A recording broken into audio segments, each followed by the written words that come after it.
আমাকে যেতে দেন, আর আমি এসব করতে পারবো না। দেখেন আঙ্কেল, আন্টি আমাকে অনেক বিশ্বাস করে, আমি তাদের বিশ্বাস ভাঙতে পারবো না। দেখ বাল, রাখ তো তোর বিশ্বাস। আমি যা করছি চুপচাপ করতে দে, না হলে তোকে এই চাকরি থেকে বের করে দিব, সঙ্গে তোর মাকেও। ম্যাম, আপনি এসব কি শুরু করেছেন বলেন? আমাদের ভয়েস অফ নয়ন ইউটিউব চ্যানেলের রোমান্টিক লাভ স্টোরি গল্প শুনতে এখনই আমাদের চ্যানেলটি সাবস্ক্রাইব করে রাখুন। ধন্যবাদ।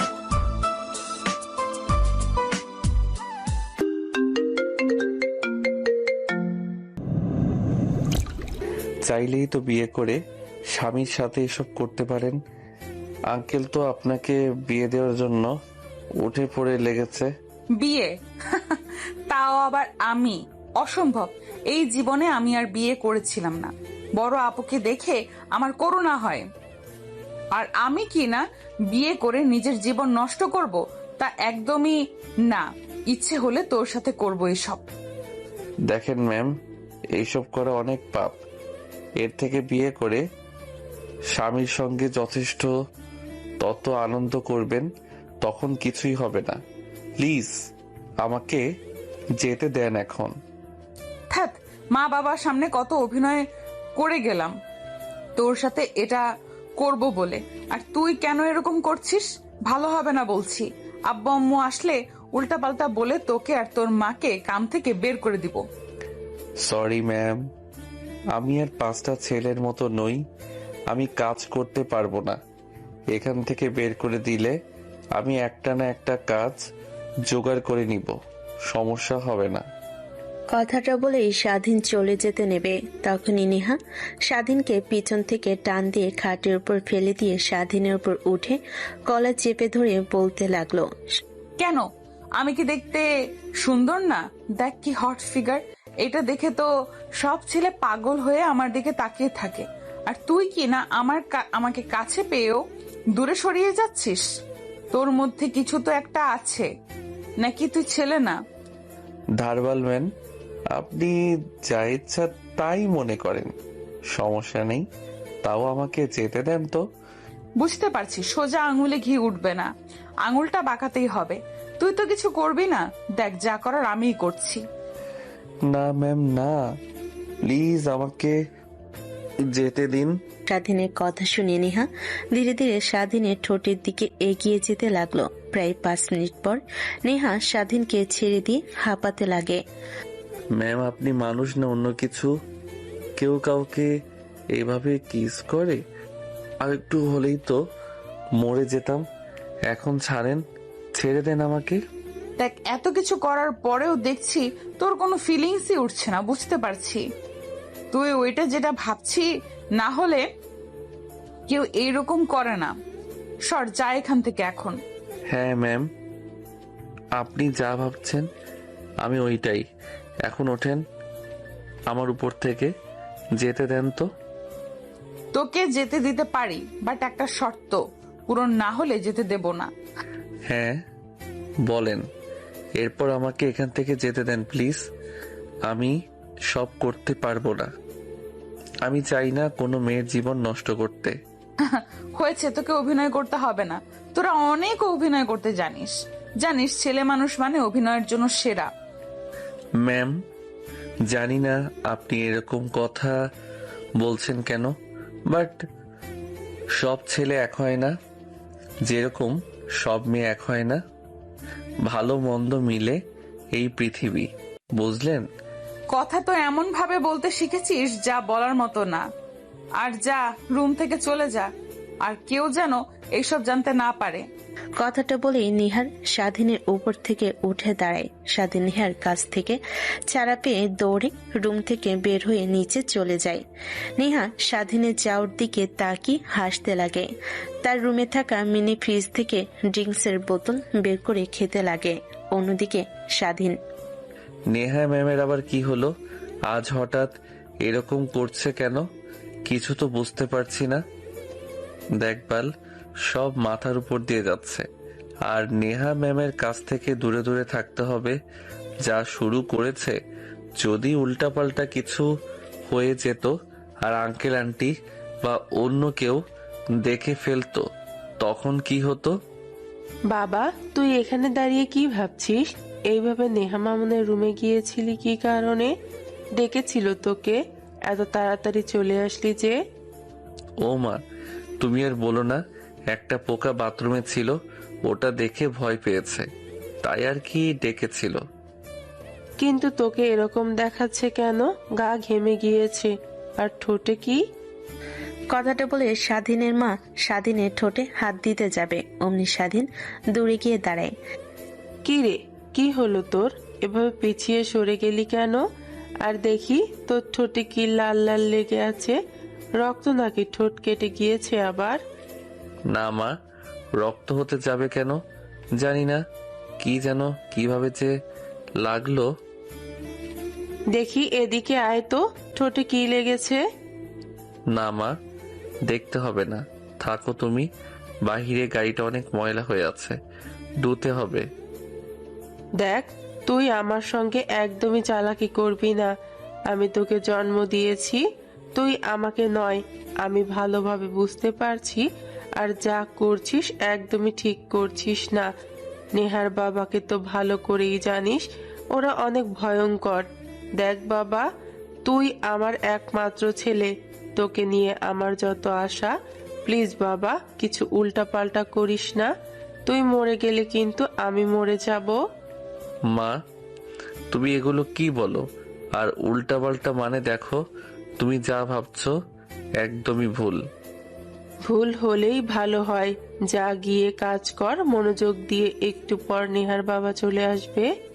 নেহার উপরে দাঁড়িয়ে দাঁড়িয়ে সব কথা শুনি, কিন্তু কোনো প্রত্যুত্তরই দেয় না। এরপর নেহা তার রুমে চলে যায়। স্বাধীন মা চিন্তিত হয়ে তাদের থাকতে দেওয়ার রুমে কি বসে চিন্তা করতে লাগে। অন্যদিকে স্বাধীন গাড়ি পানি দিয়ে পরিষ্কার করতে লাগে। নেহা বেলকনিতে এসে দাঁড়ায়, স্বাধীনকে এরকম অবস্থায় ড্যাব ড্যাব করে তাকি দেখতে লাগে আর ঠোঁট জিহ্বা দিয়ে স্লাইড করতে লাগে। স্বাধীন উপরের দিকে তাকি নেহাকে এরকম করতে দেখে ভয় পেয়ে দৌড়তো গাড়ি পরিষ্কার করে রুমে চলে যায়। বাবা, এই নে, এখানে বেশ কিছু টাকা আছে। তুই এই টাকাগুলো নিয়ে গ্রামে চলে যা। তোর মামাকে ফোন দিয়ে বলে দিয়েছি, তোর মামা ওই দিকে সব দেখে নেবে। আমাদের যা জমি আছে ওইগুলোতে দেখাশোনা করবি, আর ওইখানে থাকবে, ওইখানেই পড়াশোনা করবে। কিছুদিন পর আমিও চলে যাব গ্রামে। মা, তুমি এগুলো কি বলছো? গ্রামে যাব কেন? আর ওইখানে গিয়ে কি করব? আমাদের তো বেশি জমি নেই, অল্প বাড়ি, ভাঙাচোরা। এর থেকে এখানে আছি, ভালো তো আছি। তোকে এইখানে থুয়ে হারানোর থেকে গ্রামে গিয়ে না খেয়ে মরে যাব, তাতেও শান্তি আছে। আমি যা বলছি তাই কর। তুই তোর ব্যাগপত্র গুছিয়ে এখনই গ্রামে চলে যা, আর আমি একদিন পরে চলে আসছি। নেহার মা বাবা ফোন করেছিল, তারা কালকে আসবে। তাদের কাছ থেকে টাকা নিয়ে আমিও চলে যাব। তোকে এখানে এক মুহূর্ত থাকতে হবে না। কেন? আর তুমি তো মামাকে ভালো করে জানো, উনি মোটেও সুবিধার মানুষ নয়। মিষ্টি মিষ্টি কথা বলে আমাদের নিয়ে যাচ্ছে, দেখবে কিছু তো একটা তার মাথায় দুষ্ট চিন্তা ঘুরপাক খাচ্ছে, দেখবে। দেখ বাবা, আমি তোকে যা করতে বলছি তুই তাই কর। তোর ব্যাগপত্র গুলো গুছিয়ে এখনই রওনা হয়ে যা। কাউকে কিছু জানাতে হবে না। কেউ জিজ্ঞেস করলে আমি বলে দেব। আর 2 দিন আগেই তো তোর রেজাল্ট বের হয়েছে, গ্রামে ভালো একটা কলেজে ভর্তি হয়ে নিবি। কথাটা বলে স্বাধীনের মা স্বাধীনের হাত ধরে কান্না করতে লাগে। স্বাধীনই চোখ বুঝতে পারে না তার মা এরকম করছে কেন। আচ্ছা মা, আমি যাব গ্রামে, গ্রামে যাব, কিন্তু তোমাকে এখানে রেখে যেতে পারবো না। আমার সঙ্গে তোমাকেও যেতে হবে। নেহার মা বাবা আসলে ওনাদের কাছ থেকে টাকা নিয়ে তারপরে আমি যাব। তুই এখন যা, তোকে থাকতে হবে না। কিন্তু কেন? আর তুমি আমার সঙ্গে এরকমই করছো বা কেন? দেখ, তুই আমাকে এই বিষয় নিয়ে একটাও প্রশ্ন করবি না। আমি যা বলছি তাই কর। এটুকু বিশ্বাস রাখতে পারিস যে আমি তোর ভালোর জন্যই সবকিছু করছি? স্বাধীনের মা রুম থেকে চলে যায়। স্বাধীন ভেজা শরীর নিয়ে দাঁড়িয়েছিল এতক্ষণ। রুমে এসে তার সকল জামা কাপড়, বই আর কাগজপত্র গোছাতে লাগে। তখনই রুমের দরজা লাগানো শব্দ হয়। স্বাধীন পেছনের দিকে ঘুরে তাকিয়ে দেখে নেহা। ম্যাম, আপনি এইখানে আর দরজা লাগালেন কেন? দেখেন মা এমনিতেই আমাকে নিয়ে অনেক চিন্তাই করছে। প্লিজ দরজা খোলেন। আপনি আপনার রুমে যান, আমি আসছি। এটা আমার বাড়ি, যেই রুমে খুশি সেই রুমে আমি যাব। তুই বলার কে? আর সব ব্যাগ পত্র গোছাচ্ছিস, কোথায় যাবি তুই? আন্টি বলল তুই আর কাজ করবি না, গ্রামে চলে যাবি, ওইখানে তোদের কৃষি জমিতে কাজ করবি। হ্যাঁ ম্যাম, যা শুনেছেন সব সত্যি। আর এখন রুম থেকে প্লিজ যান। মা দেখে ফেললে উল্টাপাল্টা কিছু ভাববে। আরে আন্টি কিচেন রুমে রান্না করছে, সে আর এদিকে আসবে না। আমি বলেছি বাইরে যাব, তাই সে নিশ্চিন্তে আছে। এখন আমি প্লিজ, এখন আর না করিস না। ম্যাম কি বলছেন এসব? দেখেন আমি মোটেও ওই রকম ছেলে না। আর এমনিতেও বা তখন আপনার ঠোঁটে লিপস্টিক আমার ঠোঁটে লাগা দেখে ফেলেছিল, তার কারণেই মা আমাকে এখান থেকে গ্রামে পাঠিয়ে দিচ্ছে। এখন তো আপনি খুশি? না বেবি, এখনো খুশি হইনি। তুমি এদিকে আসো, আমাকে আদর দাও, তাহলে আমি খুশি হব। কথাটা বলে নেহা স্বাধীনের কাছে চলে আসে। স্বাধীন পিছনে যেতে লাগে। এক পর্যায়ে দেওয়ালের সাথে পিঠ লেগে যায়। নেহা বাঁকা হাসি দিতে লাগে। তোর যে হট বডি দেখলে তো যে কোনো মেয়েই পাগল হয়ে যাবে। ভয় পাচ্ছিস কেন? আমাকে দেখিয়ে দেখ, ভয় পেতে হবে না। আমি কাউকে কিছু বলবো না। এখন আর আমাকে প্লিজ আদর কর। দেখ আমার আদর পেতে, দেখ তোর আদর পেতে আমি পাগল হয়ে গিয়েছিলাম। নেহা জড়িয়ে ধরতে যাবে, তখনই স্বাধীন ওইখান থেকে দূরে সরে যায়। নেহা গিয়ে তার বুকের উপর থেকে ওড়না ফেলে দেয়। ম্যাম আপনি কি পাগল হয়ে গেছেন? বলেন তো, কখন থেকে দেখছি এরকম করছেন? নাকি আজকে বেশি ড্রিঙ্কস করেছেন তার জন্যই এসব উল্টাপাল্টা কথা বলছেন? থাক বাল, আমার তোর কাছে আসাই ঠিক হয়নি। আমি তো ভুলেই গিয়েছিলাম তুই তো ছেলে নয় ওইটা। কথাটা বলেই নেহা ফ্লোর থেকে ওড়নাটা উঠে দরজা খুলে হাসতে হাসতে রুম থেকে বের হয়ে যায়। স্বাধীন অবাক হয়ে যায়, এনের আবার কি হলো? তখনই স্বাধীনের রুমের দিকে তার মা আসতে লাগে। নেহাকে রুম থেকে হাসতে হাসতে বের হয়ে যেতে দেখে স্বাধীন মা রেগে যায়।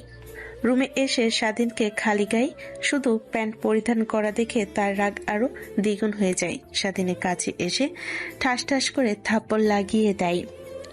তুই একদম তোর বাবার মতো হয়েছিস। ছি, এমন দিন দেখার আগে আমার কেন মৃত্যু হলো না?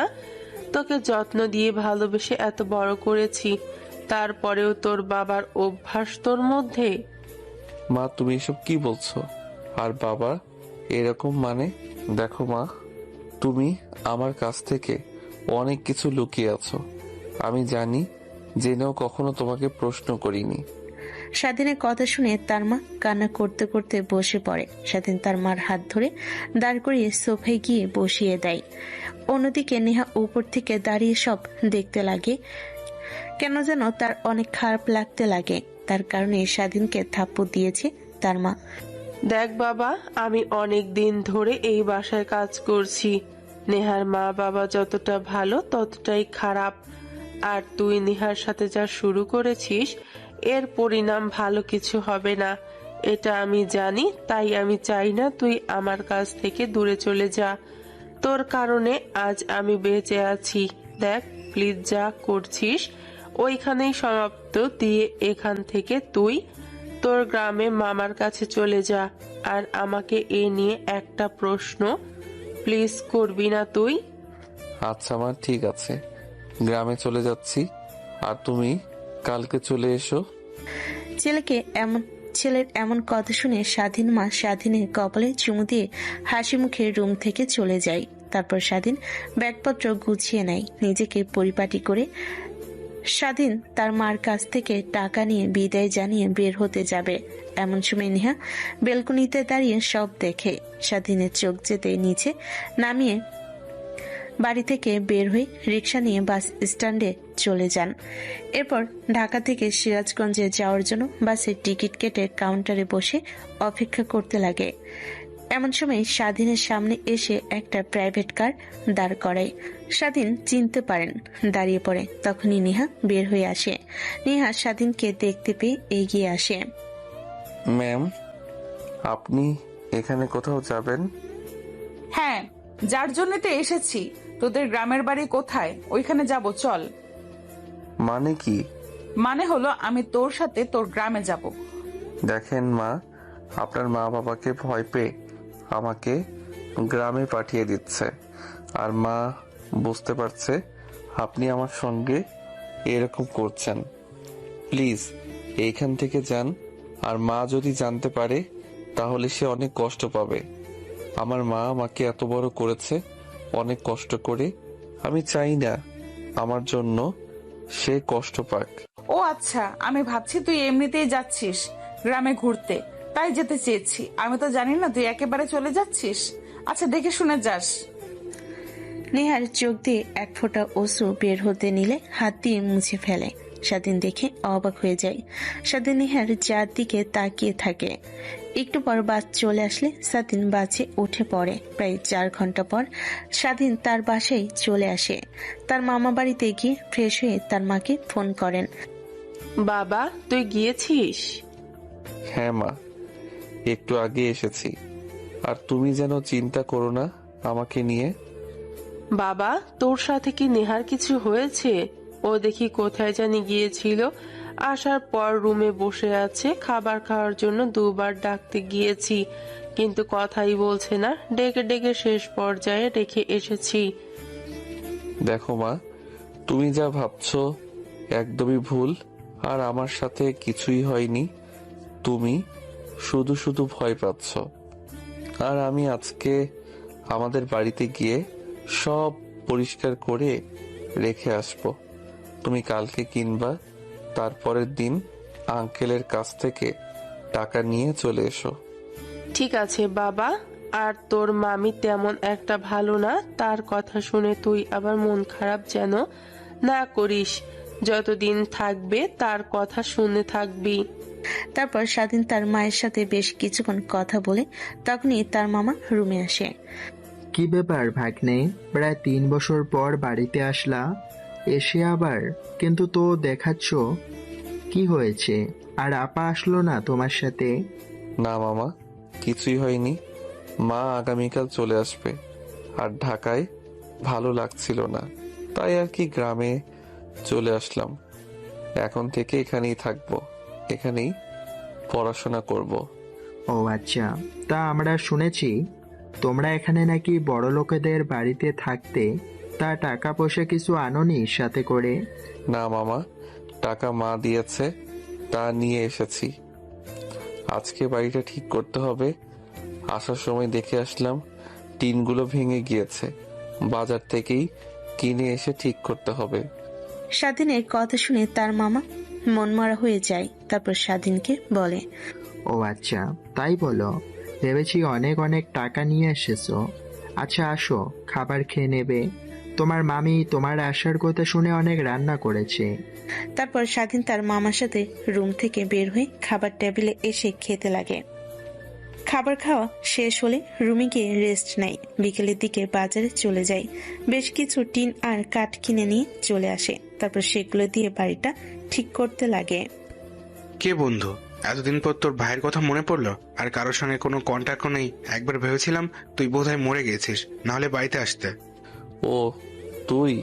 আরে বলিস না, ফোন হারিয়ে গিয়েছিল, আর তোদের নাম্বার আমার কাছে ছিল না, তাই আর ফোন করতে পারি নাই। সরি রে। ও আচ্ছা, আর সরি বলতে হবে না। তা আন্টিকে কোথাও দেখতে পাচ্ছি না, আন্টি আসেনি তোর সাথে? আরে না, মা এখনো আসেনি, আগামীকাল আসবে। তাই বাড়িটা ঠিক করছি, দেখছি যেহেতু ভেঙে গিয়েছে। হ্যাঁ আচ্ছা, আবার কি শহরে যাবি না? এখানে থাকার চিন্তা ভাবনা করেছিস? আরে না, শহরে যাওয়ার আর কোনো ইচ্ছে নেই আমার। এখানেই থাকবো। কিছু জমি আছে মার, ওইগুলো চাষাবাদ করব। আর পাশের গ্রামের কলেজে ভর্তি হয়ে ওইখানে পড়বো। স্বাধীন তার বন্ধুর সঙ্গে বেশ কিছুক্ষণ কথা বলে তারপর তার বন্ধুকে নিয়ে ঘর পরিষ্কার করতে লাগে। সবকিছু ঠিকঠাক করে রাত হয়ে যায়। তারপর লাইট ফ্যান বাজার থেকে কিনে নিয়ে সেগুলো লাগিয়ে সবকিছু কমপ্লিট করে। যা, সব কমপ্লিট হয়েছে। তোর এখন চল, রবিউল মামার চায়ের দোকানে যাব। ওখানে সবাই বসে আমাকে অনেক ফোনে করেছিল, তোর কথা বলিনি, সবাইকে সারপ্রাইজ দিব। আচ্ছা চল, আমি দরজাগুলো তালা দিয়ে আসছি। তারপর স্বাধীন তার বন্ধু দুজনে মিলে গ্রামের মেঠো পথ দিয়ে হেঁটে যেতে লাগে। জ্যোৎস্না মাখা রাতটা যেন স্বাধীন অনেক মিস করছিল। অনেকদিন মন ভরে তা উপভোগ করতে লাগে। হাঁটতে হাঁটতে প্রায় 5 মিনিট পর একটা চায়ের দোকানে আসে। দেখে সবাই গল্প করছে। স্বাধীন সেইখানে যেতেই সবাই অবাক হয়ে দাঁড়িয়ে পড়ে। এক এক করে স্বাধীনকে এসে সবাই জড়িয়ে ধরতে লাগে। আরে এই মাত্র তো আসলাম, সব জানতে পারবি। ওয়েট কর। আর তোরা এভাবে বসে আছিস, চায়ের অর্ডার দে। আর বিলটা আজকে আমি দেব। চায়ের বিল তুই দিবি নাকি আমরা দেব? নাকি ঢাকা থেকে টাকা ইনকাম করে এসেছিস লাখ লাখ? কথাটা বলে সবাই হাসতে লাগে, সঙ্গে স্বাধীনও হাসতে লাগে। একটু পরে চা আসলে খেতে লাগে আর স্বাধীন তার বন্ধুদের সঙ্গে আড্ডা দিতে লাগে। অনেকটা রাত হয়ে গেলে সবাই কাছ থেকে বিদায় নিয়ে স্বাধীন তার বন্ধুর বাড়িতে চলে যায়। তারপর স্বাধীন তার মামার বাড়িতে গিয়ে খাওয়া দাওয়া করে ঘুমিয়ে পড়ে। পরের দিন সকালবেলা সকালে ঘুম থেকে উঠে গ্রামের সকালের পরিবেশটা উপভোগ করার জন্য স্বাধীন বাহিরে বের হয়। দেখে কৃষকরা মাঠে যাচ্ছে কাজ করার জন্য। সবাই যাচ্ছে কাজ করার জন্য। স্বাধীন অনেকদিন পর দেখে, অনেক ভালো লাগে। একটু হাঁটাহাঁটি করে বাসায় যায়। তারপর আরো কিছু কাজ শেষ করে পুনরায় তার মামা বাড়িতে আসে। কথাটা বলে স্বাধীনের মামি বাসা থেকে বের হয়ে মাঠে তার মামার কাছে চলে যায়। অন্যদিকে স্বাধীন খাওয়া দাওয়া করে তাদের বাড়িতে চলে যায়, কাজ করতে লাগে। অন্যদিকে নেহা অনেক রাতে ঘুমায়। অনেক ডাকাডাকি করলেও দরজা খোলে না। ভয় হতে লাগে নেহার। বাবা মাকে ফোন করলে তারা রাতে রওনা দেয়। সকালে বাসায় চলে আসে। তা বাবা, তোমার মা কবে আসবে ঢাকা থেকে? আপাকে দেখি না অনেক দিন হলো। হ্যাঁ, মাকে তো ফোন করেছিলাম, বলছে আজকে না হয় কালকে আসবে। তা বাবা, তোমার মামা রাতে বলল, শুনলাম তোমার নাকি একেবারে গ্রামে চলে এসেছো আর ঢাকায় যাবে না। তা কি করবে এখানে? নানা যে জমিগুলো মার নামে লিখে দিয়ে গিয়েছিল সেগুলো মামা চাষাবাদ করছে, ওইগুলো চাষবাস করব। আর এখানেই কলেজে ভর্তি হব। শখ তো, তোদের জমি দেব। এখন তোর মা গিয়ে আসুক, তারপর দেখবি তোদের সাথে কি করি। মামি এইভাবে কি ভাবছেন? না রে বাবা, তেমন কিছুই না। তুই খা, আমি আসছি। দেখি তোর মামা কোথায় গেছে। মা প্লিজ দরজা খোল। তোর আন্টি বলছে তুই রাতেও কিছু খাসনি, কালকে দিনে কিছুই খাসনি। তুই দোয়ার চা আটকে রেখেছিস, ফোন করছি রিসিভ করছিস না। দরজা খুল মা। কি হয়েছে? তোমরা তো ডাকাডাকি করছো কেন? বলছি আমাকে একটু একা থাকতে দাও। তোমাদের কানে কথা যাচ্ছে না নাকি? প্লিজ আমাকে একটু একা থাকতে দাও।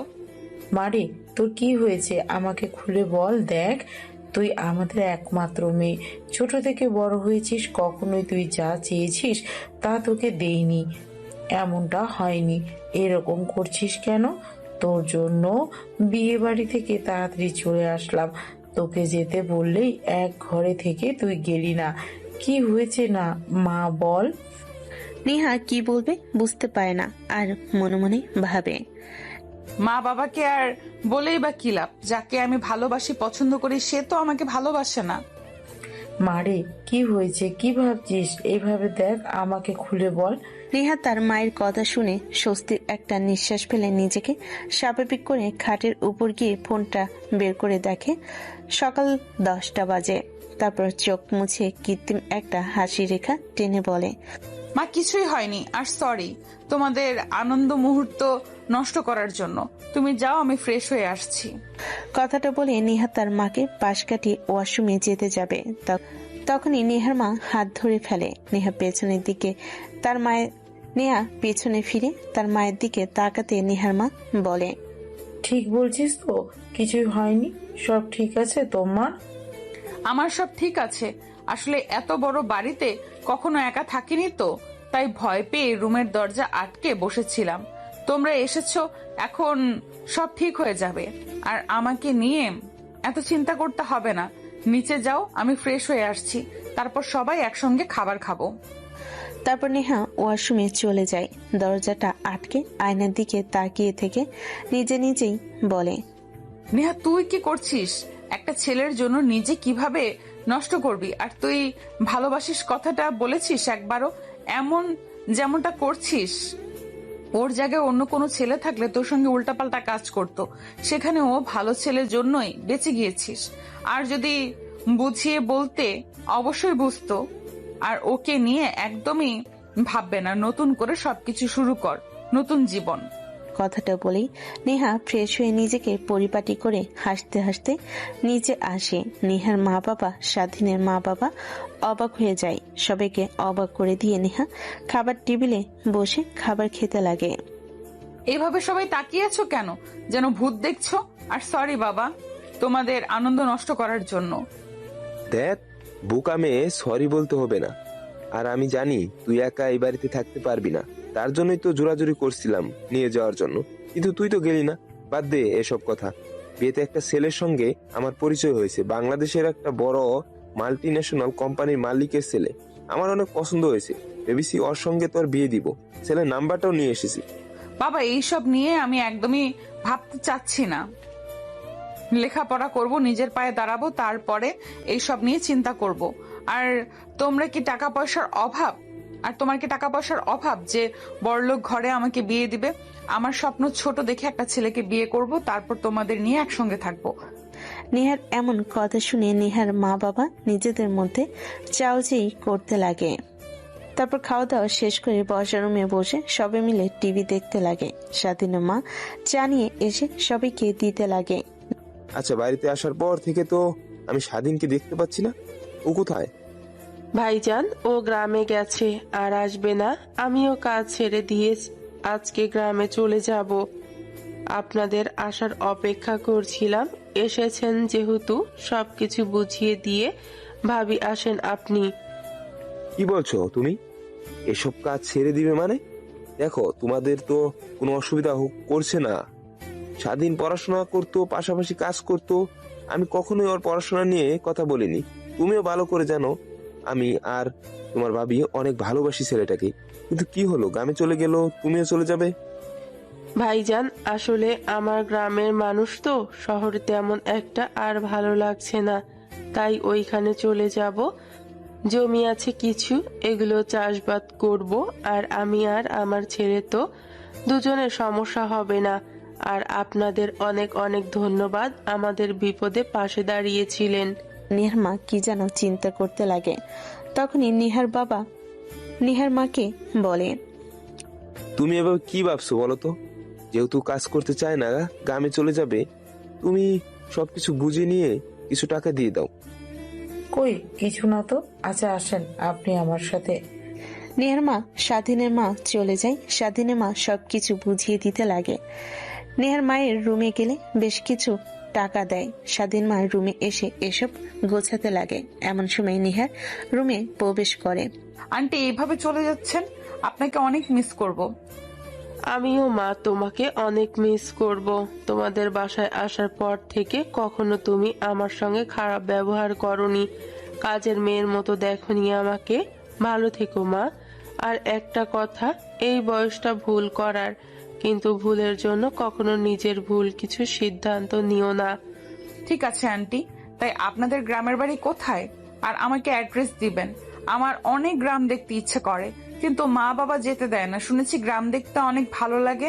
আমার অনেক দেখতে ইচ্ছে করছে। কিছু মাস পরে তো শীত হবে, তখন যাব। পাগলি মেয়ে, নাম্বার আছে, ফোন করে যেও। ভালো থেকো মা। আর নিজের যত্ন নিও, আর একদমই পাগলামি করবে না। নেহার সঙ্গে কথা বলতে লাগে, সবকিছু বুঝে নেয়। তারপর নেহার মা বাবার কাছ থেকে বিদায় নিয়ে স্বাধীনের মা বাসার বাহিরে এসে রিক্সা না পেয়ে রাস্তা দিয়ে হাঁটতে লাগে। এমন সময় একটা কালো প্রাইভেট কার এসে সামনে দাঁড়ায়। স্বাধীনের মা ভয় পেয়ে যায়, না দাঁড়িয়ে হাঁটতে লাগে। তখনই এক চিরচেনা মুখ এসে সামনে দাঁড়ায়। স্বাধীনের মায়ের চোখ দিয়ে নিজের অজান্তেই অশ্রু বের হতে লাগে।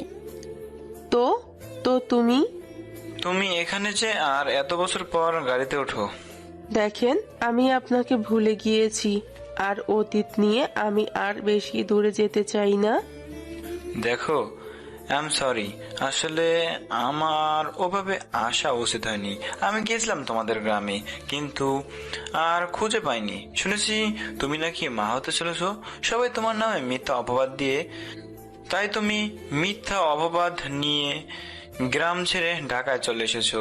অনেক খুঁজেছি, কিন্তু হঠাৎ কখনো ভাবতেও পারিনি এত বছর পর। তারপর স্বাধীনের বাবা স্বাধীনের মায়ের হাত থেকে ব্যাগপত্র নিয়ে গাড়ির ডিকিতে রেখে দেয়। গাড়িতে উঠে বসে স্বাধীনের মা।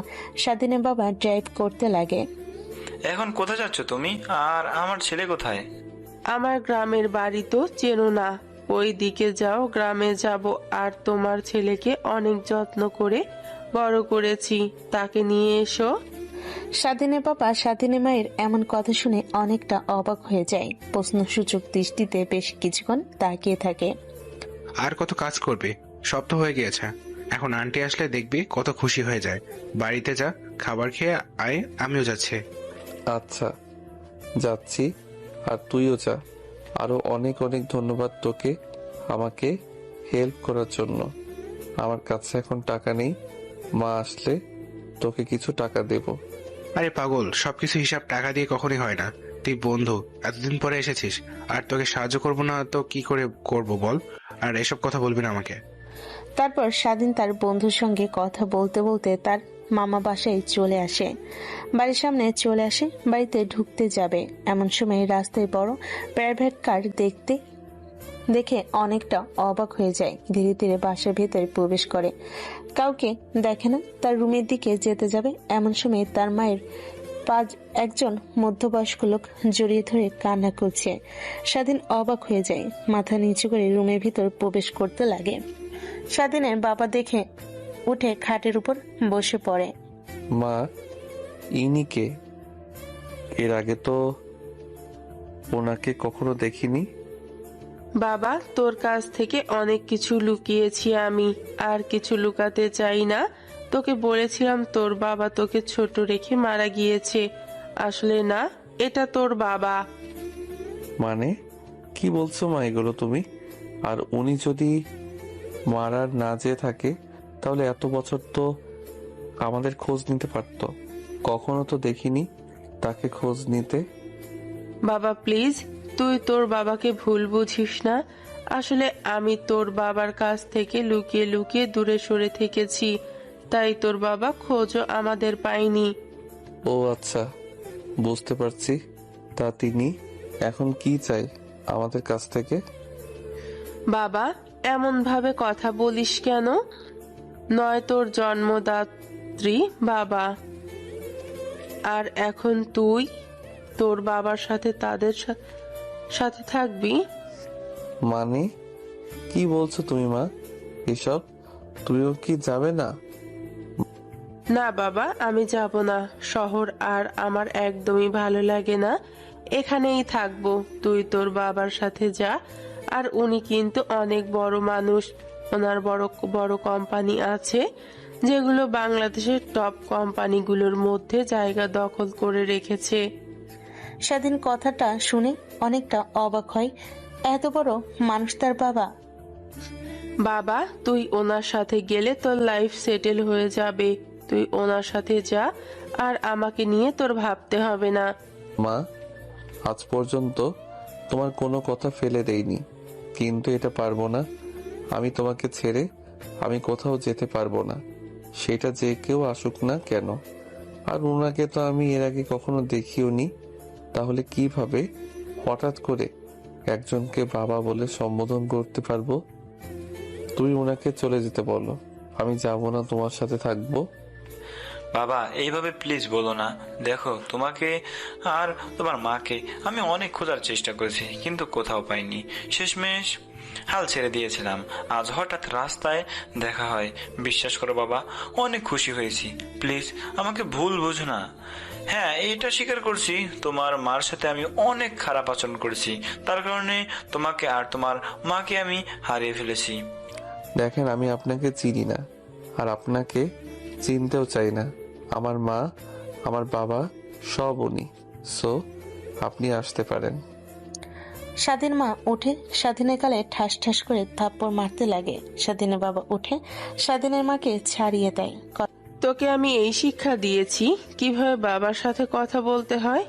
দেখ, তুই তোর বাবার সাথে চলে যা, আমাকে নিয়ে ভাবতে হবে না। আর যদি না যাস তাহলে তোর সাথে কথা বলবো না আমি। কে আপনি? হ্যাঁ বলেন তো। আপনার জন্য আমার মা জীবনের প্রথম আমার গায়ে হাত তুলেছেন। প্লিজ আপনি চলে যান, আর নেক্সট টাইম আসবেন না। আর মা, তোমাকে ছেড়ে আমি কোথাও যাব না। এটাই আমার প্রথম কথা, আর এটাই শেষ কথা। তুই যতই জোরাজোরি করো না কেন। কথাটা বলে স্বাধীন রুম থেকে বের হয়ে যায়। তুমি ওকে নিয়ে ভেবো না, আমি বুঝিয়ে পাঠিয়ে দিব। তোমার কার্ড দিয়ে যাও, আর আমাকে নিয়ে টেনশন করতে হবে না। আর আমি তোমাকে ক্ষমা করে দিয়েছি। মৃত্যুর খবর শুনলে তুমি প্লিজ শেষবারের মতো এসে আমাকে শেষবারের মতো তুমি কবরে শুইয়ে দিও। দেখো, আমি তোমাকে বিদেশে নিয়ে গিয়ে চিকিৎসা করাবো, তোমাকে বাঁচিয়ে তুলবো, আগের মতো হয়ে যাবে। প্লিজ তুমি শুধু একবার রাজি হও। পাগলের মতো কান্না করতে হবে না। ডাক্তার বলেছে আমি একদম লাস্ট স্টেজে আছি। প্রথম দিকে থাকলে চিকিৎসা করে ঠিক হয়ে যেত, কিন্তু এখন আর তা সম্ভব না। হাতে খুব অল্প সময়, তাই তো গ্রামে চলে এসেছি। ওর নানা আমার নামে যে সম্পত্তিগুলো দিয়েছিল সবগুলো ওর নামে দিয়ে যেতে পারলেই হয়। আমি তো আমার ভাই আর ভাবিকে চিনি, ওনারা কতটা জঘন্য। স্বাধীনের মা বাবা দুজনেই কথা বলতে লাগে। এক পর্যায়ে স্বাধীনের বাবা স্বাধীনের মার কাছে হাল ছেড়ে দিয়ে কান্না করতে করতে বিদায় নিয়ে প্রাইভেট কার নিয়ে শহরের উদ্দেশ্যে রওনা হয়। অন্যদিকে স্বাধীন কান্না করতে করতে নদীর তীরে গিয়ে বসে থাকে আর পানির দিকে তাকিয়ে থাকে। সেইভাবেই অনেকটা সময় পার হয়ে যায়। বিকেলের দিকে স্বাধীনের বন্ধু তাকে খুঁজতে লাগে। খুঁজতে খুঁজতে না পেয়ে নদীর তীরে এসে দেখে স্বাধীন বসে আছে। স্বাধীনের পাশে তার বন্ধু বসে পড়ে। তুই এখানে এসে বসে আছিস, আর তোকে কোথায় কোথায় খুঁজে পাচ্ছে না। তখনই মনে পড়ে গেল ছোটবেলার কথা। তুই তো মন খারাপ হলে নদীর পাড়ে এসে বসে থাকতে, তাই এসে দেখি এখানে বসে আছিস। ছোট্ট অভ্যাসটা এখনো গেল না তো? আরে দেখো না, কখনো যাকে দেখিনি আজ হঠাৎ এসে বলছে সে আমার বাবা। আর মাও কি পাগল হয়ে গেছে নাকি? আমাকে তার সঙ্গে যেতে বলছে। দেখ, আমি আন্টিকে চিনি, উনি যা করছে তোর ভালোর জন্য করেছে। আমি বলি তুই রাজি হয়ে যা। আন্টি তো আমাকে বুঝিয়ে বলল, শুনে মনে হলো তোর বাবা অনেক অনেক বড় লোক, আর এভাবে চলতে হবে না। তুইও এসে এইভাবে শুরু করলি। দেখ, ছোট্ট থেকে যাকে দেখিনি কখনো আমাদের খোঁজ নেয়নি, আর আমি কিভাবে মাকে ছেড়ে তার সাথে যাব বল? এই টপিক বাদে তুই যদি কথা বলতে চাস তাহলে বল, না হলে প্লিজ চুপ থাক। আচ্ছা ভাই, সরি, আমাকে ক্ষমা করে দে। এখন চল আমার সাথে, চায়ের দোকানে যাই, সবাই বসে আছে। আচ্ছা চল তাহলে। তারপর দুজনে উঠে চায়ের দোকানের দিকে যেতে লাগে। স্বাধীন দোকানে বসে থেকে তার বন্ধুদের সঙ্গে আড্ডা দিতে লাগে। রাত অনেক হলে বাড়িতে যায়, দেখে তার মা এখনো বসে আছে খাটের উপরে, যেন কোনো কিছু নিয়ে চিন্তা করছে। স্বাধীন তার মায়ের পাশে গিয়ে বসে। মা, আই এম সরি, আর প্লিজ তুমি আমাকে ক্ষমা করে দাও। পাগল ছেলে, ক্ষমা চাইতে হবে না। আর আমি তোর ভালো চাই। তুই তোর বাবার কাছে গেলে তোকে আর এভাবে থাকতে হবে না। দেখো মা, আমি ওনাকে চিনি না, আর আমি ওনার কাছে যেতেও চাই না। যেখানে তুমি যাবে না সেখানে আমি কখনোই যাব না। তুমি আমার বাবা, তুমি আমার মা। কথাটা বলে স্বাধীন তার মাকে জড়িয়ে ধরে। স্বাধীনের মা চোখ দিয়ে অশ্রু বের হতে লাগে, হাত দিয়ে মুছে ফেলে বলে, পাগল ছেলে, এত ভালোবাসিস আমাকে, যদি এখন মারা যাই তখন কিভাবে থাকবি তুই বল? মা কি বলে এসব? তুমি দেখো, তুমি মারা যাবে কেন? এসব কথা বললে কিন্তু আমার অনেক কষ্ট হয়। তোমার সাথে কথাই বলবো না আমি আর। দেখো পাগল ছেলের কথা, সবাইকে মরতে হবে বুঝলে, তাই আমাকে ছেড়ে বাঁচতে শেখো। তাই বলছি তোমার বাবার কাছে চলে যাও, অনেক সুখে থাকবে তুমি। তোমাকে ছেড়ে আমি সুখে থাকতে চাই না, প্লিজ বাদ দাও। আর চলো খাবার খাবো, অনেক ক্ষুধা লেগেছে, দুপুরে তো কিছুই খাইনি। আচ্ছা তুই এখানে বস, আমি খাবার নিয়ে আসছি। রুম থেকে বের হয়ে খাবার নিয়ে রুমে এসে স্বাধীনকে খাইয়ে দিতে লাগে। স্বাধীন তৃপ্তি নিয়ে খেতে লাগে। খাওয়া দাওয়া শেষ করে স্বাধীন অন্য আরেকটি রুমে গিয়ে ঘুমিয়ে পড়ে। পরের দিন সকাল হতেই স্বাধীনের ঘুম ভেঙে যায়। উঠে ফ্রেশ হয়ে নামাজ পড়ে নেয়, একটু হাঁটাহাঁটি করে বন্ধুদের সঙ্গে। তারপর বাড়িতে আসে, দেখে তার মামি রান্না করছে। স্বাধীন তার মামির কাছে গিয়ে বলে, মামি, তুমি একা রান্না করছো যে? মা কি এখনো ঘুম থেকে ওঠেনি? ম্যাম সাহেব তো এখন আসছে, দেখো পড়ে পড়ে ঘুমাচ্ছে। শহরে তো মানুষের বাড়িতে কাজ করে খেত, এখন তো এটাই তার নিজের বাড়ি, আর আমরা হচ্ছি চাকর। মামি, তুমি এগুলো কি বলছো? আচ্ছা, আমি আর মা আজকে আমাদের বাড়িতে চলে যাব। এখন তো মা ছেলে এসেইছো আমাদের ধ্বংস করার জন্য। যাবি কেন? থাক আরো 2-3 মাস আমার বাড়িতে খেয়ে সবকিছু ধ্বংস করে তারপর যাস। স্বাধীন কোনো কথাই বলে না। রাগ হতে লাগে, উঠে রুমে আসে, দেখে তার মা এখনো ঘুমাচ্ছে। স্বাধীন গিয়ে তার মাকে ডাকতে লাগে, কিন্তু কোনো সারা শব্দই পায় না। স্বাধীন ভয় পেয়ে কাছে গিয়ে হাত ধরে ঝাঁকাতে লাগে আর ডাকতে লাগে, মা এখনো ঘুম থেকে ওঠোনি? এত বেলা হয়ে গিয়েছে, চলো আমরা আমাদের বাড়িতে যাব। এইখানে আর এক মুহূর্ত থাকবো না। কিন্তু কোনো সাড়াই পায় না। স্বাধীন ভয় পেয়ে যায়, খাতা সরিয়ে দেখে ঘুমিয়ে আছে। নাকের কাছে হাত নিয়ে যেতেই ভয় পেয়ে যায়, খানিকটা দূরে সরে যায়। পুনরায় উঠে দৌড়ে আবার তার মায়ের কাছে আসে, হাতের পালস চেক করতে লাগে, কিন্তু কোনো সারা শব্দই পায় না। স্বাধীন জোরে জোরে ডাকতে লাগে আর কান্না করতে লাগে। এমন করতে দেখে স্বাধীনের মামা আর মামি দুজনেই আসে। তারা ভালোভাবে দেখে বুঝতে পারে স্বাধীনের মা আর এই পৃথিবীতে বেঁচে নেই। এভাবে আর কান্না করিস না, আর ডাকিস না তোর মা। তোর মা আমাদের মাঝে নেই। না, তোমরা ভুল বলছো। আমি আর মা বাড়িতে গিয়ে থাকবো, তোমাদের এখানে থাকবো না। তাও প্লিজ মিথ্যা কথা বলো না। স্বাধীন কান্না করতে লাগে। এত কোলাহল দেখে আশেপাশের মানুষ সবাই জমা হয়ে যায়। স্বাধীনের কান্না করতে দেখে সবাই কান্না করতে লাগে। স্বাধীনের বন্ধুরা এসে বোঝাতে লাগে। দেখতে দেখতে সবাই স্বাধীনের মাকে মাটি দিয়ে চলে যায়। স্বাধীন সেইখানে বসে কান্না করতে লাগে। স্বাধীনের বন্ধুরা আনতে নিলেও আসে না। তখনই স্বাধীনের বাবা পাশে গিয়ে দাঁড়ায়। স্বাধীন উপরের দিকে তাকিয়ে তার বাবাকে দেখতে পায়। আপনি কেন আবার এইখানে এসেছেন? আপনার কারণেই আমার মার আজ এই অবস্থা। কেন আমাদের মধ্যে আসতে গেলেন? নি কিসের জন্য? ভালোই তো চলছিল সবকিছু, আপনি এসে আবার আমাকে একা করে দিলেন। আপনি এখান থেকে চলে যান বলছি, চলে যান। আপনার কথা ভেবে আর আমাকে নিয়ে ভেবে মার আজ এই পরিণতি হয়েছে। বাবা প্লিজ আমাকে ভুল বোঝো না, তোমার মার বলতে নিষেধ করেছে তার জন্য আমি বলিনি, কিন্তু এখন বলি তোমার মার। ব্যাস হয়েছে, আর আপনাকে বলতে হবে না। আপনি এখান থেকে যান, আর প্লিজ আমাকে আমার মতো থাকতে দেন। আমার কারো সাহায্য লাগবে না। দেখো জানি আমি বললে তুমি বিশ্বাস করবে না, আর বলতেও চাই না, কিন্তু তোমাকে এখন শক্ত হতে হবে। আর মানুষ কেউ পৃথিবীতে চিরজীবনের জন্য বাঁচে না, সবাইকে মরতে হবে। কিন্তু হ্যাঁ, আমার দরজা তোমার জন্য সারা জীবনই খোলা থাকবে। সেখানে তোমার ভাই আছে, বোন আছে, আর একটা মা আছে, তুমি আসতে পারো।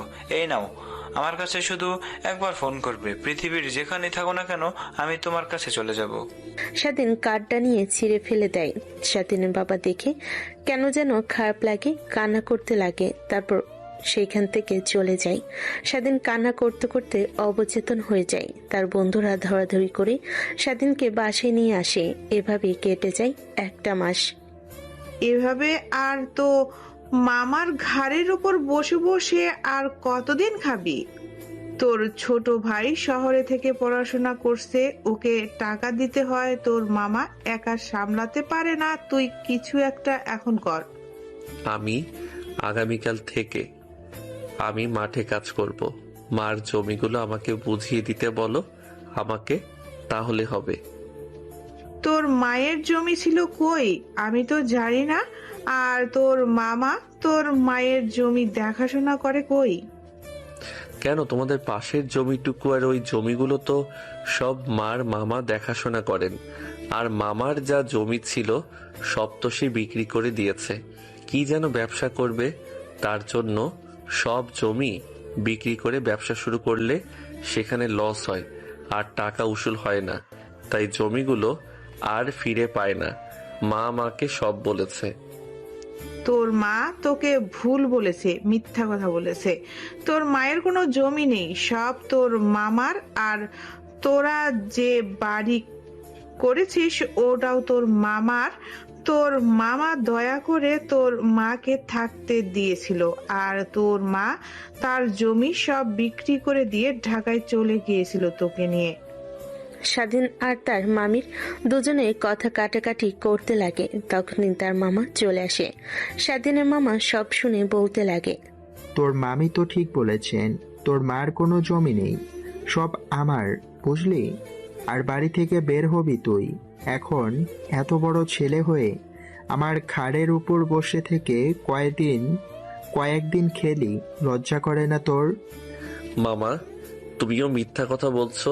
প্লিজ দেখো, আমার মায়ের শেষ সম্বল জমিগুলো আমাকে দাও।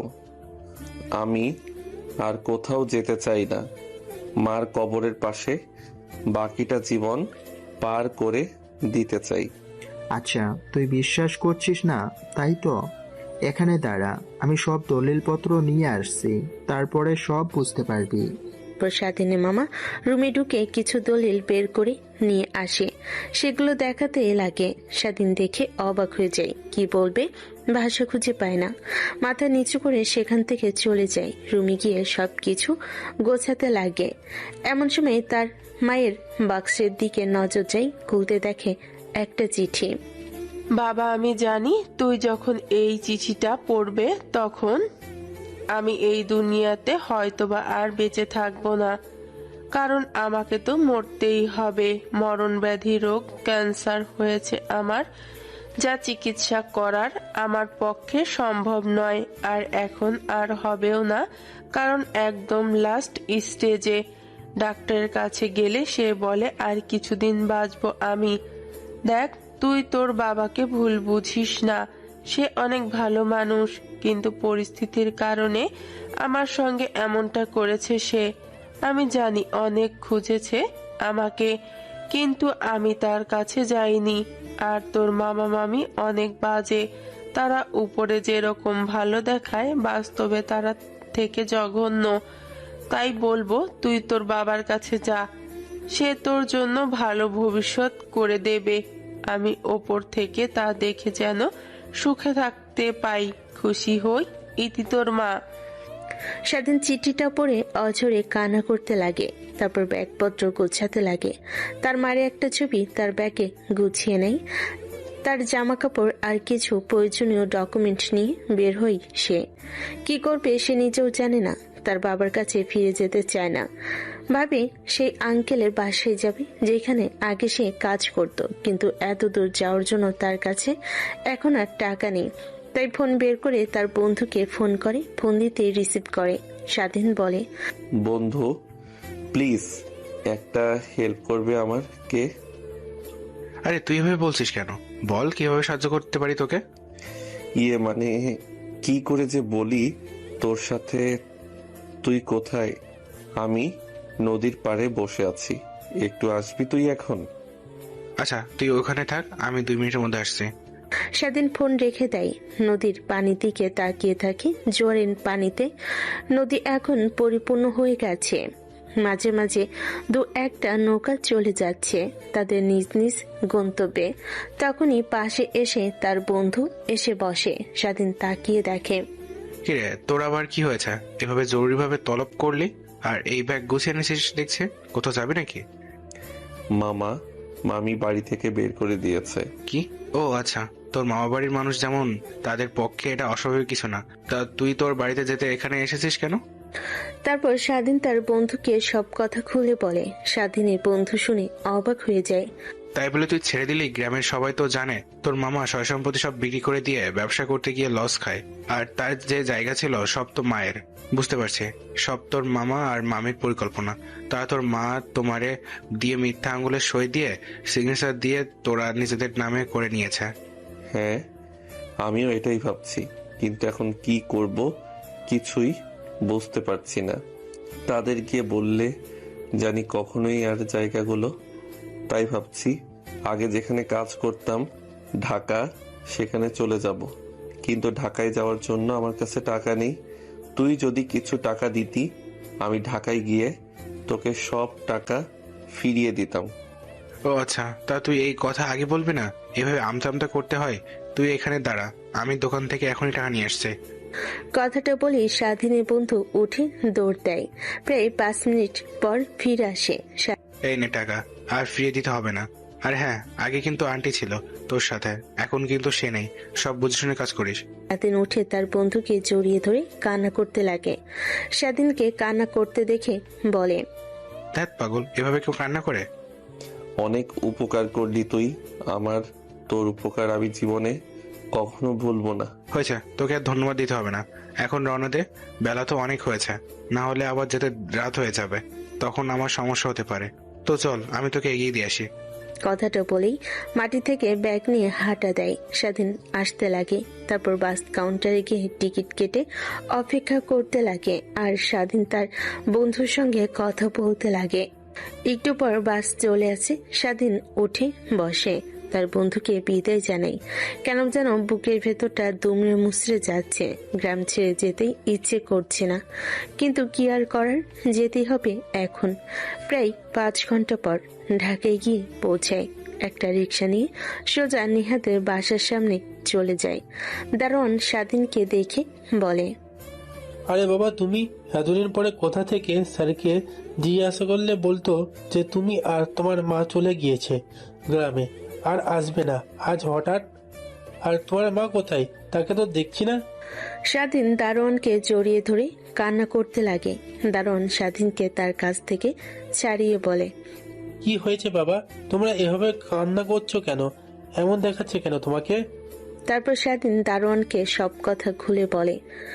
স্বাধীনের কথা দারোয়ান শুনে অনেক কষ্ট পায়। আচ্ছা বাবা, ভিতরে যাও, স্যার ম্যাডাম সবাই বাড়িতে আছে, আমি তোমার ব্যাগ নিয়ে আসছি। স্বাধীন দরজা খুলে বাড়ির ভিতরে প্রবেশ করে চিরচেনা বাড়িটা মেন দরজা গিয়ে নক করতে নিহার মা এসে দরজা খুলে দেয়। স্বাধীনকে দেখে অবাক হয়ে যায়। স্বাধীন, তুমি আজ এতদিন পর হঠাৎ কি মনে করে? স্বাধীন কি বলবে বুঝতে পারে না, কান্না করতে লাগে। নেহার মা অবাক হয়ে যায়। স্বাধীনকে ধরে ভিতরে নিয়ে আসে, সোফায় বসিয়ে দেয়। তখনই নেহার বাবা আসে। স্বাধীনকে দেখে সেও এসে বসে। কি হয়েছে স্বাধীন, এভাবে কান্না করছো কেন? তারপর স্বাধীন সব কথা খুলে বলে। তার মা কিভাবে মারা গিয়েছেন সবকিছু। নেহার বাবা মা শুনে অনেক কষ্ট পায়, কারণ স্বাধীনের মা প্রায় 20 বছর তাদের বাসায় কাজ করেছেন। দেখো, মানুষ তো আর চিরজীবন বেঁচে থাকে না, আর তোমার মা আমাদেরও বলেনি যে তার চিকিৎসা করাবো। আচ্ছা বাদ দাও, এসো, যেহেতু তোমার ওই রুমে যাও, আর এখন থেকে এখানেই থেকো আর কাজ করো। ঠিক আছে আঙ্কেল, আর ধন্যবাদ। হয়েছে বাবা, আর ধন্যবাদ দিতে হবে না। যাও, দেখে তো মনে হচ্ছে কিছু খাওনি, ফ্রেশ হয়ে আসো। আর নেহার মা, ওর জন্য খাবার বেড়ে রুমে দিয়ে আসো। তখনই নেহা নিচে নামতে লাগে। স্বাধীনকে দেখে স্বাধীন সেই দিকে তাকিয়ে চোখ নামিয়ে রুমে চলে যায়। বাবা, এই ছেলেটা আবার এখানে? ওর মা না বড় গলা করে বলে গেল যাওয়ার সময় যে আর আসবে না ঢাকায়, গ্রামেই থাকবে। তা আবার কি মা ছেলে আমাদের বাসায় চলে এসেছে? নিহার এমন কথা শুনে নেহার বাবা রেগে উঠে দাঁড়ায়, ঠাস ঠাস করে থাপ্পড় লাগিয়ে দেয়, দুই গালে হাত দিয়ে বসে পড়ে। এই থাপ্পড়গুলো তোকে আগে মারা উচিত ছিল।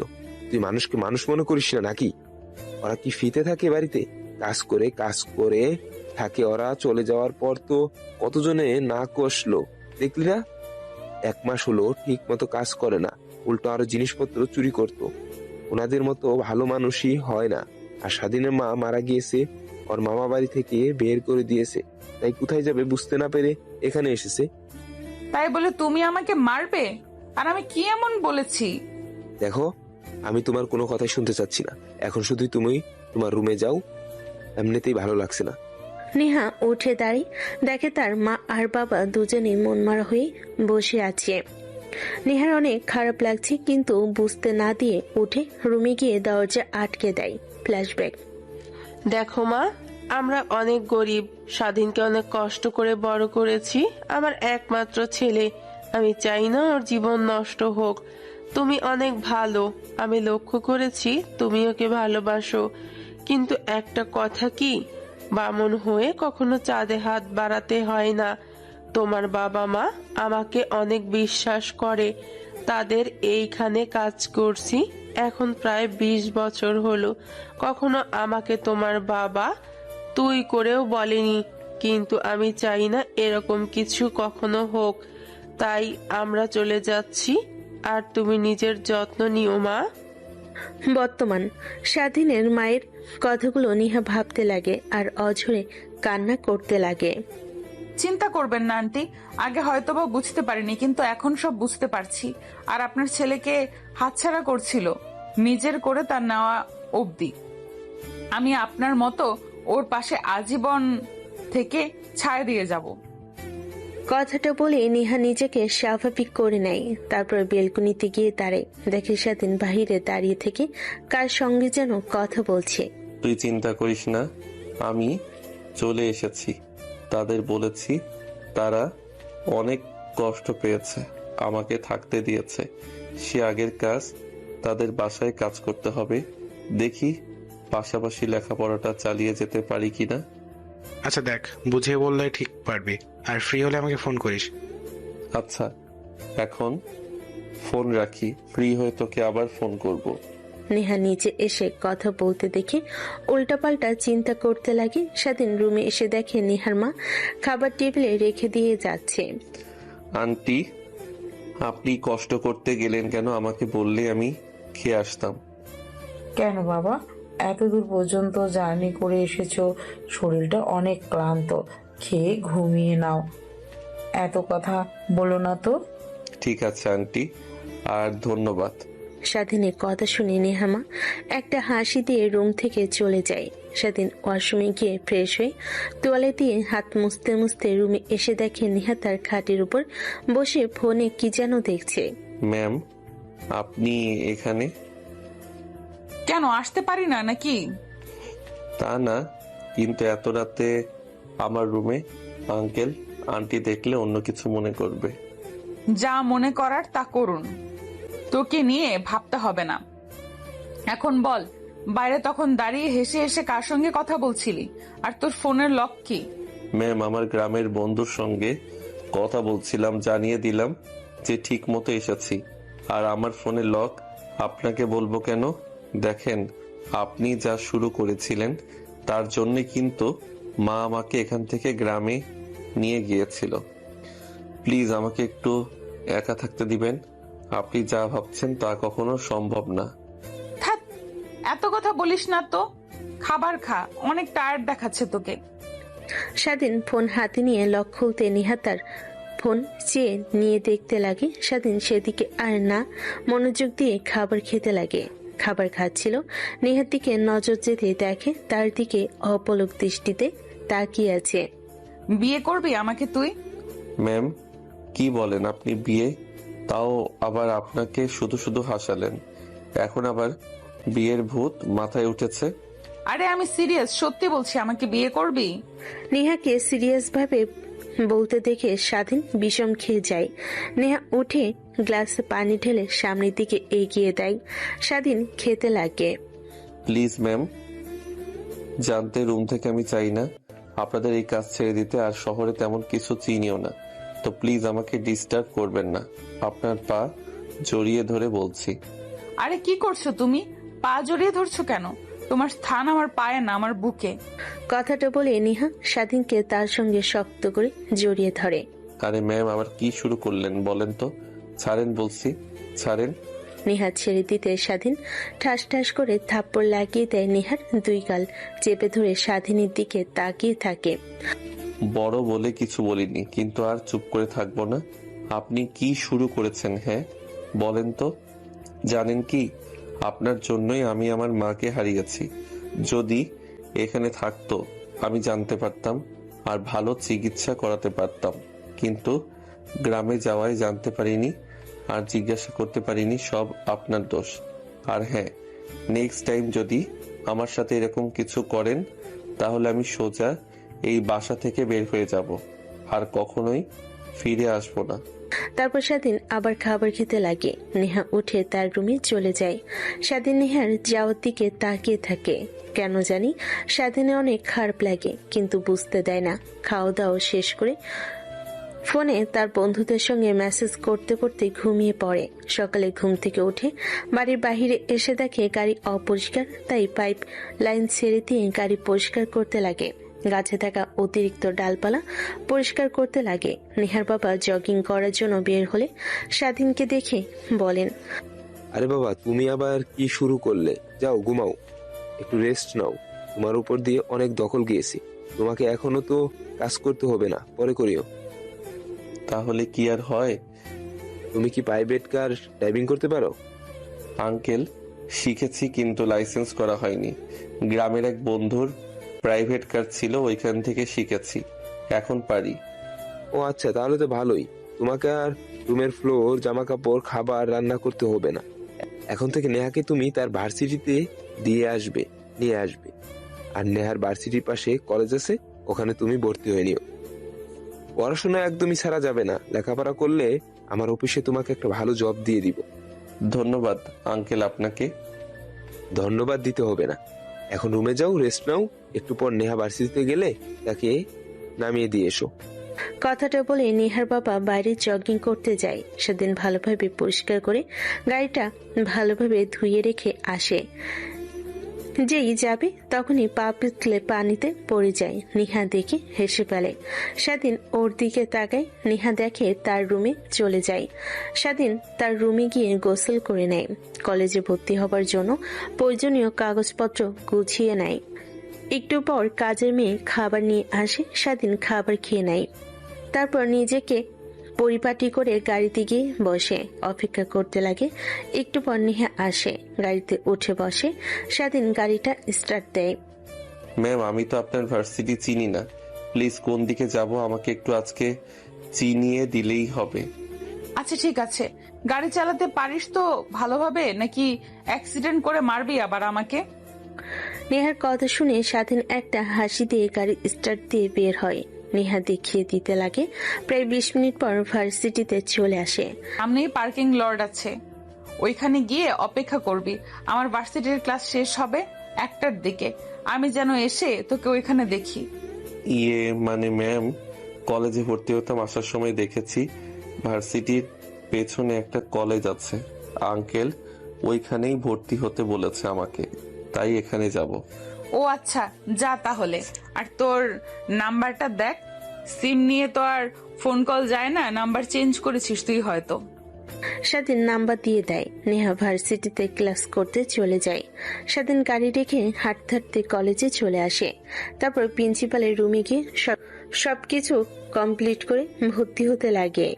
নেহার বাবার কথা বলতেই চিনতে পারেন। তারপর প্রিন্সিপাল ক্লাসরুমে নিয়ে গিয়ে সবার সঙ্গে পরিচয় করিয়ে দেন। স্বাধীন আর না এসে ক্লাস করতে লাগে। কিছুক্ষণের জন্য ভুলে গিয়েছিল নেহার কথা। মনে হতে ঘড়ির দিকে তাকিয়ে দেখে 1টা বেশ বাজে।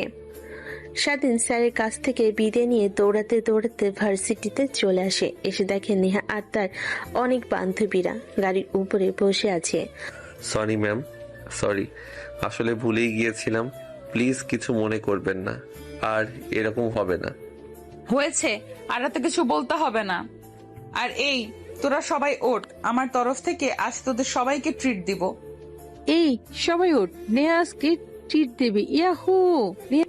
তখনই নেহার নজর যায় তার এক বান্ধবী স্বাধীনের দিকে অপলক দৃষ্টিতে তাকিয়ে আছে। পাশে যে এত কথা হচ্ছে সেদিকে তার কোনো হেলদোল নেই।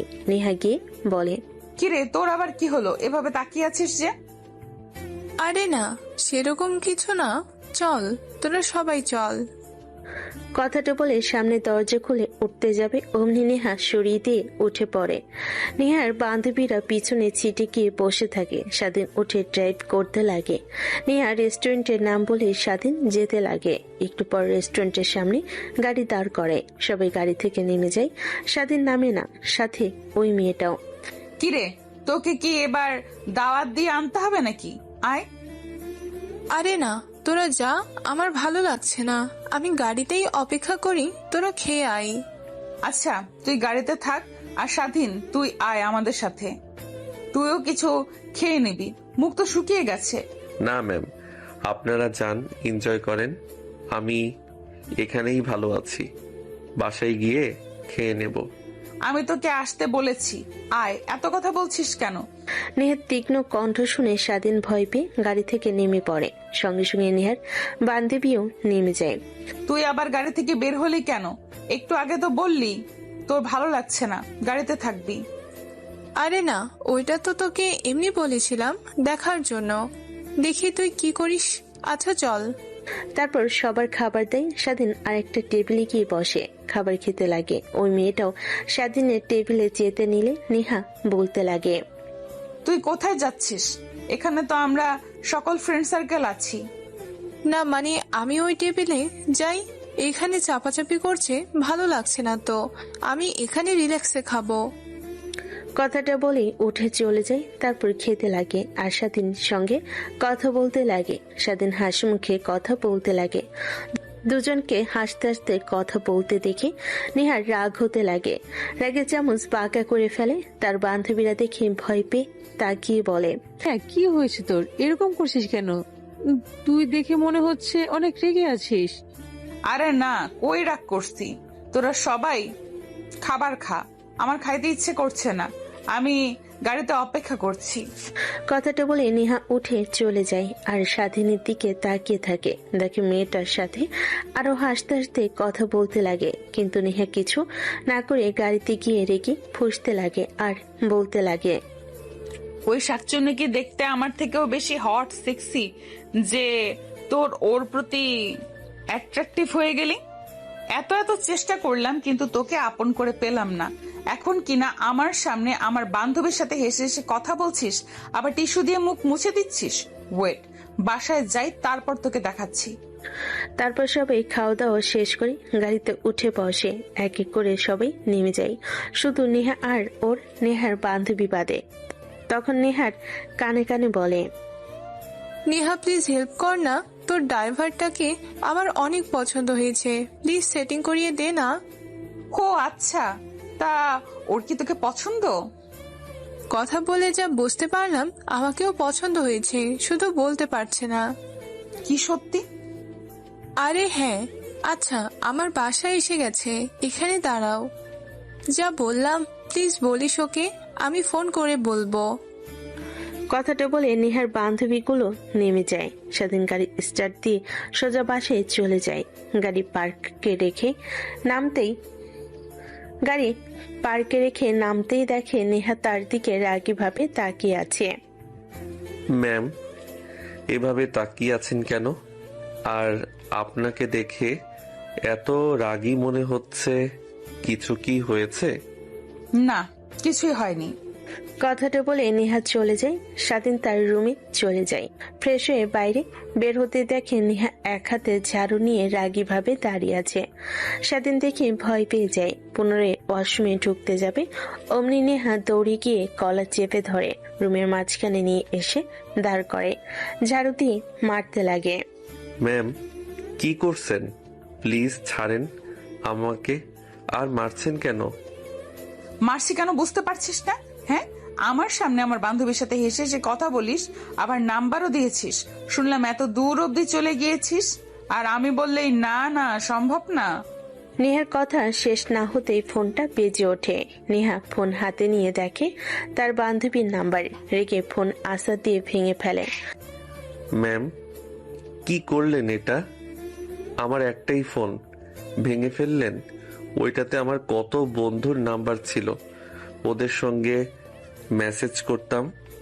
ভালো হয়েছে ভেঙে ফেলেছি। এখন আর কোনো মেয়ের সঙ্গে কথা বলতে পারবি না তুই, আর এখন আমার সাথে থাকবি। স্বাধীনের কলার ধরে টানতে টানতে নেহা বাহিরে নিয়ে আসে। বসার রুমে টানতে টানতে নিয়ে যায়, দেখে তার মা বাবা বসে আছে। নেহাকে স্বাধীনের কলার ধরে আনতে দেখে নেহার বাবা মা দাঁড়িয়ে যায়। আরে কি হয়েছে স্বাধীনের? কলার এভাবে ধরে এসে রেখেছিস কেন? স্যার ছেলেটা কচ্ছ পাচ্ছে তো। না বাবা, ছাড়বো না ওকে। ওকে আগে বলতে বলো আমাকে বিয়ে করতে রাজি কি না। যদি রাজি থাকে তারপর ছাড়বো। নেহার এমন কথা শুনে নেহার মা আর বাবা দুজনেই অবাক হয়ে যায়। কি বলছিস এসব তুই? নেহা, মাথা ঠিক আছে তোর? হ্যাঁ মা, মাথা ঠিক আছে। আমি ওকে ভালোবাসি, প্রায় 2 বছর হলো বলতে গিয়েও বলতে পারিনি। এখন যখন বললাম তখন না আমাকে পছন্দ হয় না, আর আমার বান্ধবীদের নাম্বার নেয়, ওদের সঙ্গে হেসে হেসে কথা বলে। আঙ্কেল আন্টি, প্লিজ ভুল ভাববেন না, আমার এটাতে কোনো মত নেই। ম্যামকে প্লিজ ছাড়তে বলেন, আমি বাড়ি থেকে বের হয়ে যাব। না না সোনা, তোমাকে আর ছাড়ছি না। আর বাবা, তুমি কাজীকে এখন আসতে বলো। আর এখন যদি আমাকে স্বাধীনের সঙ্গে বিয়ে না দাও তাহলে তুমি আমার মরা মুখ দেখবে, এই বলে দিলাম। মেয়ের এমন কথা শুনে নেহার মা আর বাবা অবাক হয়ে যায়। নেহাকে বোঝাতে লাগে, কিন্তু নেহা নাছর বান্দা। এক পর্যায়ে নেহার বাবা মা স্বাধীনের দিকে তাকিয়ে রাজি হয়ে যায়। কাজী সাহেবকে ফোন করে চলে আসে, বিয়ে পড়িয়ে দেয়। বিয়ে পড়ানো শেষ হলে রাতে স্বাধীন সাদিকি আকাশের চাঁদের দিকে তাকিয়ে থাকে। এমন সময় নেহার বাবা এসে স্বাধীনের কাঁধে হাত রাখে। বাবা, আমার একটাই মেয়ে, আমার মেয়ে কখনো আমি কষ্ট পেতে দেইনি, তাই রাজি হয়েছি। বাবা, তুমিও আমার মেয়েকে কষ্ট দিবে না, এটাই আশা করি। আর এখানে না দাঁড়িয়ে থেকে যাও, তোমার জন্য অপেক্ষা করছে। নেহার বাবার পাশ হয়ে স্বাধীন সালাম করে নিচে চলে আসে নেহার রুমের সামনে। নেহা এসে দরজা খুলে দিয়ে স্বাধীনের পায়ে সালাম করতে গেলে স্বাধীন নেহার মাথায় হাত বুলিয়ে দিয়ে বলে, বেঁচে থাকো মা, বেঁচে থাকো। দোয়া করি স্বামী সংসার মনোযোগ দিয়ে করো। আমাকে মা বলা? আমি তোর মা হই? ওরে দেখাচ্ছি তোকে। কথাটা বলে নেহা দরজা আটকিয়ে দেয়। স্বাধীন কলার টেনে খাটের কাছে নিয়ে গিয়ে ফেলে দেয়। নেহা স্বাধীনের উপর উঠে কিস করতে লাগে। এমন সময় তার ফোনে রিং হতে লাগে। হাতে নিয়ে দেখে তার বান্ধবী। রেগে যায়, তারপরও রিসিভ করে। নেহা, তোকে যে কিভাবে বলবো, তোর বাসার ওই ড্রাইভারটাকে আমার অনেক পছন্দ হয়েছে। ওকে ফোন করলাম, রিসিভ করলো, কিন্তু কোনো কথা বললো না। এখন দেখি যে ফোনের রিং বন্ধ দেখাচ্ছে। প্লিজ ওরকে গিয়ে বল না আমার সঙ্গে কথা বলতে। ও আচ্ছা, তা ম্যাম, আপনি যাকে নিয়ে স্বপ্ন দেখছেন সে এখন বাসর করতে ব্যস্ত। কি বলছিস কি তুই? কথাটা বলতেই নেহার বান্ধবী ফোনটা কেটে দেয়। স্বাধীন আর নেহা দুজনেই হাসতে লাগে। তারপর হাসতে হাসতে দুজনে হারিয়ে যায় ভালোবাসার এক অতল গভীরে। তো দর্শক, আজকের গল্পটির থেকে এখানেই বিদায় নিচ্ছি, আর অপেক্ষা করুন পরবর্তী গল্পের জন্য। সেই পর্যন্ত ভালো থাকবেন এবং লাইক কমেন্ট শেয়ার করে আমাদের সাথেই থাকুন। আর নতুনরা কিন্তু সাবস্ক্রাইব করতে ভুলবেন না। আল্লাহ হাফেজ।